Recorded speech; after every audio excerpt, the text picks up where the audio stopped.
నమస్తే, welcome to Andhraprabha. నేను తేజస్వి. ఏపీలో ఎన్నికలు సమీపిస్తున్న వేళ జనసేన అధినేత పవన్ కళ్యాణ్ తన ఎన్నికల ప్రచారానికి తెరలేపారు. ఇందులో భాగంగా పవన్ పోటీ చేస్తున్న పిఠాపురం నియోజకవర్గంలో కేడర్తో బిజీగా గడుపుతున్నారు. ఈ సందర్భంగా పవన్ కళ్యాణ్ చేసిన వ్యాఖ్యలు వైరల్గా మారుతున్నాయి. ఇందులో భాగంగా ఫోటోలు దిగడానికి వచ్చి సన్న బ్లేడులతో కోస్తున్నారంటూ సంచలన వ్యాఖ్యలు చేశారు పవన్. దీంతో పవన్ కమెంట్స్ ఇప్పుడు హాట్ టాపిక్గా మారాయి. ఎన్నికలు సమీపిస్తున్న వేళ జనసేన అధినేత పవన్ సంచలన వ్యాఖ్యలు చేశారు. పిఠాపురంలో చేరికల సందర్భంగా మాట్లాడిన పవన్, పిఠాపురంలో రోజు కనీసం 200 మందికి తాను పిలిచి ఫోటోలు ఇస్తున్నానని, ఈ సమయంలో మనం కొన్ని ప్రోటోకాల్స్ పాటించకపోతే ఏమైపోద్దంటే కొంతమంది కిరాయి మొక్కలు ఎక్కువ మంది వచ్చినప్పుడు సన్న బ్లేడ్లు తీసుకొచ్చి తనను సెక్యూరిటీ వాళ్లను కట్ చేస్తున్నారని ఆరోపించారు.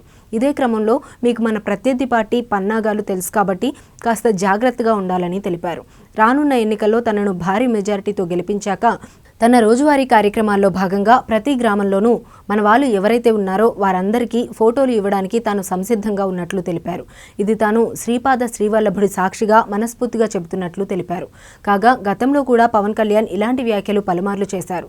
ఇందులో భాగంగా గతంలో తనకు బెదిరింపు కాల్స్ వచ్చేవని, కార్ యాక్సిడెంట్లు చేస్తామని, ఊహించుకోనివన్నీ చేస్తామని బెదిరించారని అన్నారు. దానికి సమాధానంగా మీరు ఏమైనా చేసుకోండి, నేను ఎవరికీ భయపడను, తెగింపు ఉన్నవాడిని అని తనను బెదిరించిన వారితో చెప్పినట్లు పవన్ తెలిపారు.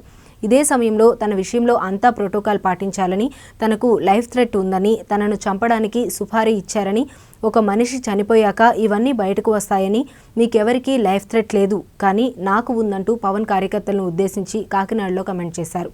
ఈ క్రమంలో తాజాగా మరోసారి తనతో ఫోటో దిగడానికి గుంపులుగా జనం వస్తున్నప్పుడు కొంతమంది సన్నపాటి బ్లేడ్లు తీసుకొస్తున్నారని సంచలన వ్యాఖ్యలు చేశారు.